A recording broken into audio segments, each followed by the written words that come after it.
¡Hola! ¡Hoy me veis doble! Ch, vaya batán me he puesto, ¿eh? Y es que hoy vamos a empezar nuevo tema, que es el tema de la presión. ¡Oh! ¿Pero qué es la presión? No la de tus padres sobre ti, sobre que tienes que sacar buenas notas en física y química. Esa también es otra presión que luego trataremos de estudiar. Pero hoy vamos a estudiar la presión desde el punto de vista de la física. ¡Ay! No puede ser más bonita la física. La química también es bonita, ¿eh? Pero primero tenemos que tener un poco de idea de qué es esto de la presión. Así que vamos a ver estas pizarras tan bonitas que os he preparado. Bueno, ¿qué es la presión? Bueno, la presión desde el punto de vista de la física es una fuerza que se ejerce en una determinada superficie, ¿vale? Fuerza entre superficie. No es un vector, es decir, que yo aquí voy a poner solo el módulo de la fuerza. La presión no es vector, aunque yo muchas veces os la voy a representar como si fuera claro, es una fuerza, ¿vale? Pero lo que estoy representando es la fuerza que ejerce sobre esta superficie y está ejerciendo una presión, ¿de acuerdo? Bueno, ¿en qué se mide? Pues si yo hago el análisis dimensional, se mide en Newton, que es la fuerza, partido por metro al cuadrado. Es decir, que eso se le llama pascales, que lo conoceremos y veremos su importancia, la importancia de Pascal en esto de las presiones. Bueno, así que la presión, lo habéis visto que yo aquí lo pinto como que tiene un montón de puntos, es una fuerza que se aplica sobre una superficie. Así que vamos a estudiar un poco y cosas que nosotros vemos. Imaginaros, sobre todo las chicas, que son las que se suelen poner zapatos de tacón, yo en mi vida me lo he puesto, bueno, sí, alguna vez en una boda, pero vamos, que me lo quité enseguida. Bueno, vamos a pensar en un día que estamos en una boda, que estamos allí en mitad del campo, ¿vale? Y las muchachas, normalmente, o algún muchacho, se pone unos zapatos de tacón. También es indiferente si es un zapato de aguja o un zapato más ancho. Que ahora veremos por qué. Bueno, vamos a imaginar que es un zapato de tacón. De esos de aguja fina, fina, fina, fina. Vale, pues entonces, ¿qué es lo que pasa? Esos zapatos están soportando tu peso. Esa es la fuerza que tú estás ejerciendo, en este caso, sobre el suelo, que es la superficie. Pero claro, si tú tienes unos zapatos de tacón, tu superficie de apoyo es ese finillo tacón, perdón, y la suela delantera. De tal manera que tu peso está distribuido en esos dos puntos. Por eso, si te has puesto zapato de tacón, verás que la puntera sufre un montón. ¿Por qué? Porque aquí apenas puede ejercer fuerza, porque hay muy poca superficie y se va aquí. ¿Qué es lo que ocurre? Que mi peso está repartido en una pequeña superficie. Si yo veo esta expresión, si esto es muy pequeño, esto va a ser muy grande. Vamos a verlo con números. Si yo divido entre 4, me va a salir siempre un número más pequeño que si divido, por ejemplo, entre 2, porque son inversamente proporcionales. Es decir, que a una mayor superficie, una menor presión. Vale, vamos a ver otro caso que puede ocurrir. Puede ser que la superficie de apoyo sea exactamente la misma, pero aquí he dejado dos libros apoyados y aquí solo he dejado uno. De tal manera que sobre esta superficie, que es la misma, aquí se está ejerciendo una fuerza mucho mayor, el peso de los dos libros, que aquí, que solo es el peso de un libro. ¿Vale? Vamos a ver. Como la presión es directamente proporcional a la fuerza, a más fuerza, es decir, a más peso que yo ponga, más presión. A mayor fuerza, mayor presión. Vale, así que la presión es directamente proporcional a la fuerza e inversamente proporcional a la superficie. Entonces, por ejemplo, vamos a imaginarnos cosas.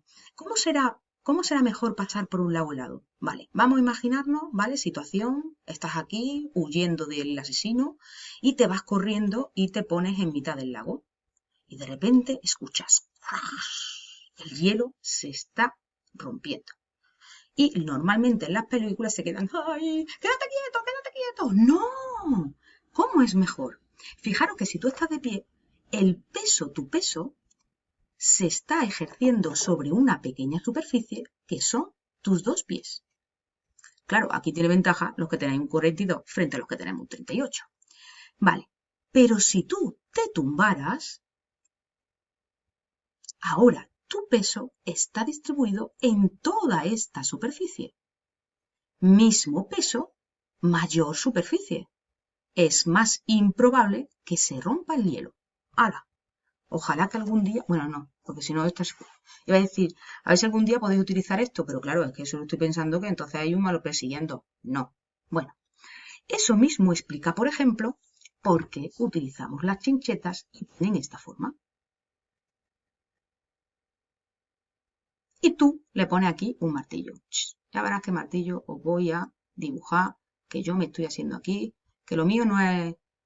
Bueno, esto... Vale, bueno. Y aquí ejerzo una fuerza. Esa fuerza consigo que esté actuando sobre la punta, que tiene una superficie muy pequeña, por lo tanto, con una pequeña fuerza puedo ejercer mucha presión sobre la pared y se hace el agujero. ¿Eh? ¿Qué os parece? ¿Es interesante la presión o no?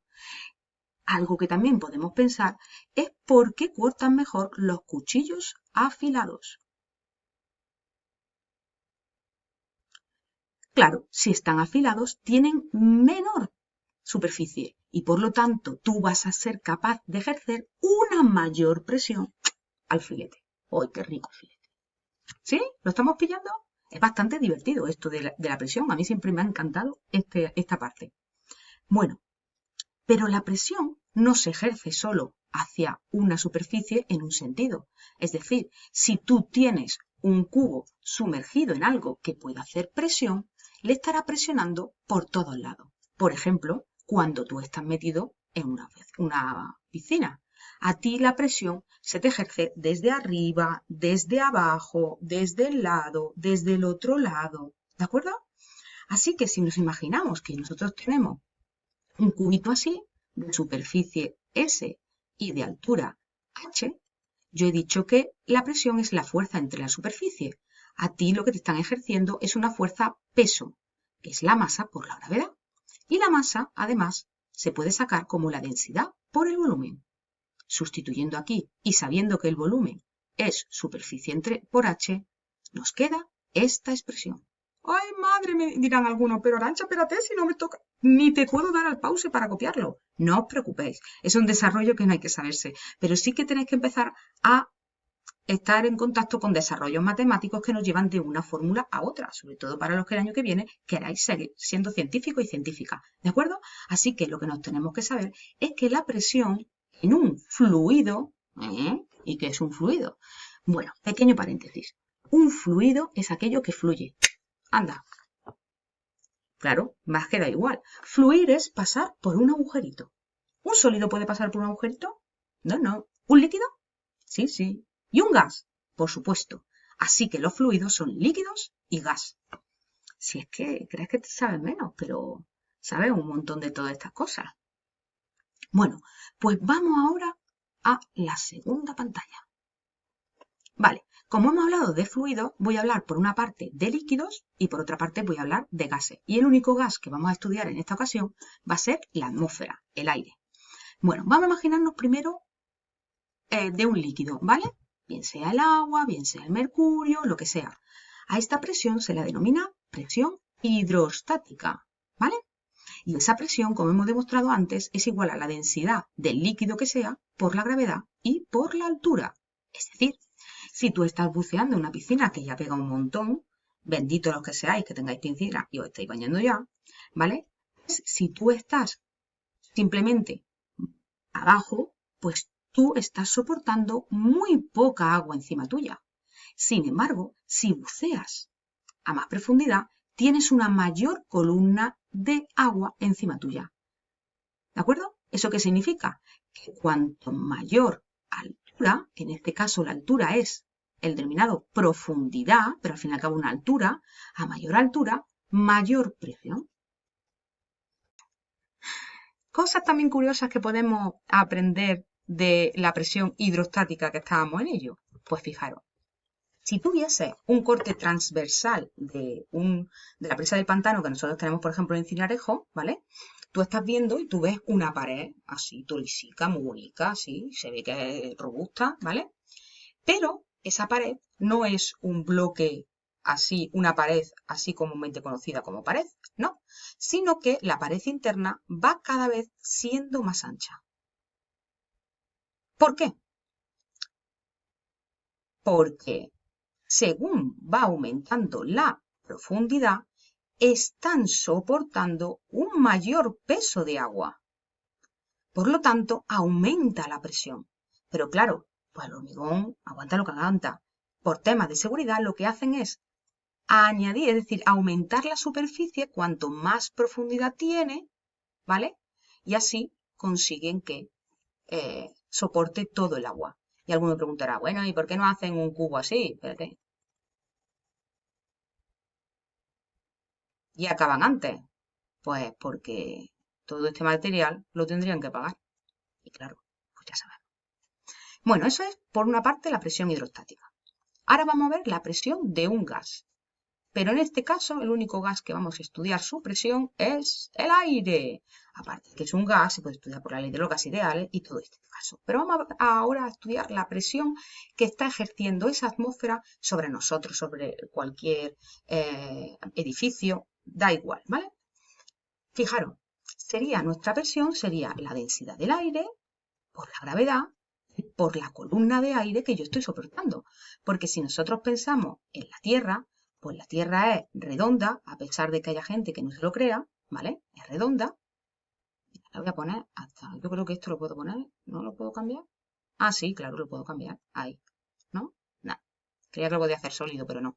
Bueno, está la Tierra y alrededor suya tiene lo que se conoce como un mar de aire. ¿Nunca lo han dicho eso? La Tierra, un mar de aire.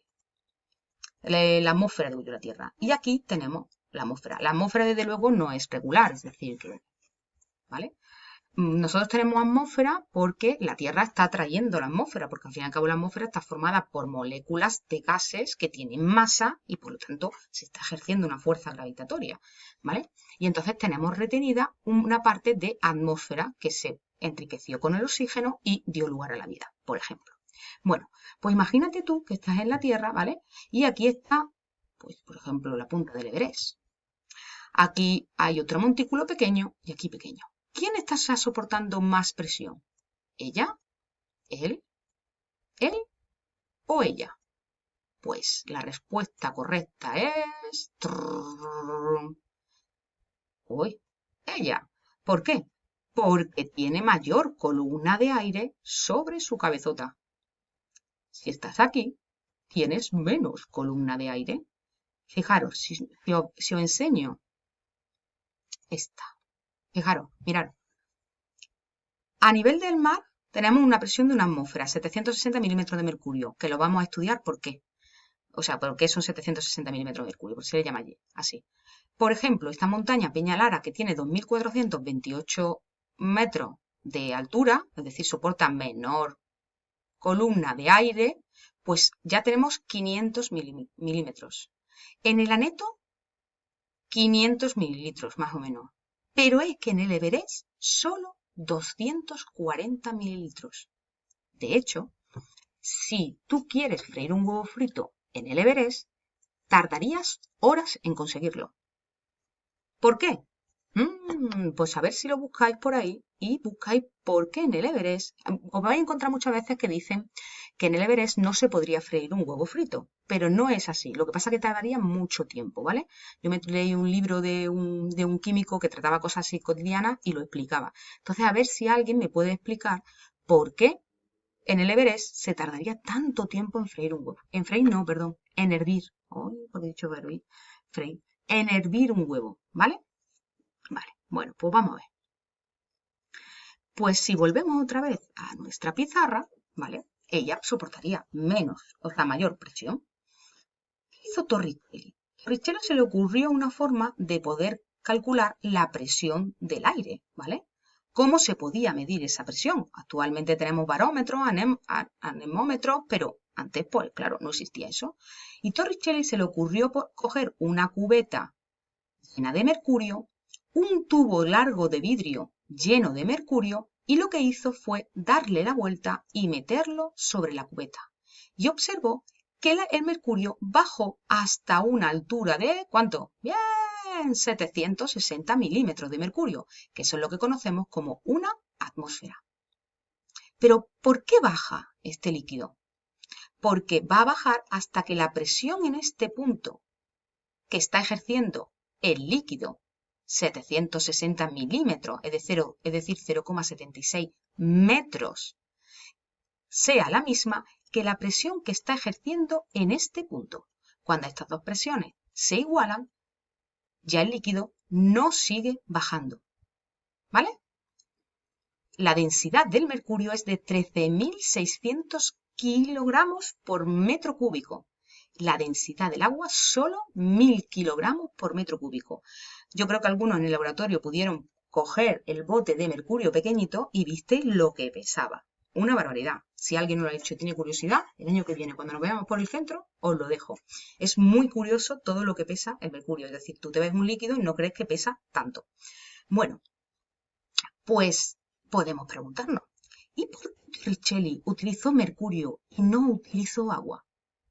Pues porque yo veo que la presión que ejerce el aire es la densidad del aire por la gravedad y por la altura. Y la presión que ejerce el mercurio, al ser un líquido, es la presión por la densidad del líquido, por la gravedad y por la altura. Así que, si tú calculas esta presión, ¿vale? Tiene que ser igual a la presión que ejerce todo esto. Cuanta mayor densidad, tú vas a necesitar una menor altura. De hecho, este es el segundo reto. Vamos a pensar qué altura, o vamos a calcular qué altura tendría que haber tenido el tubo de vidrio como mínimo para haber hecho este experimento. ¿Y eso cómo lo hago, profesora? Muy sencillo. Una atmósfera en el sistema internacional es igual a 35.000, espérate, que ahora mismo así me queda bloqueada, es la de los pascales, atmósfera, me queda pillado. Pascales no, bueno, no, al revés, yo quiero de atmósfera a pascales, 101.325, eso, que me lo sé así como de cancioncilla, vale. Pues si una atmósfera es igual a 101.365 pascales, y lo que estaba ejerciendo aquí en el experimento de Torricelli era una atmósfera, si recordáis, porque lo hizo a nivel del mar, ¿vale? Eso tendrá que ser igual a la densidad, en este caso del agua, que sabemos que es 1.000 kilogramos, por la gravedad, 9,8, por la altura que tendría que haber tenido como mínimo el tubo de vidrio. Pues tenemos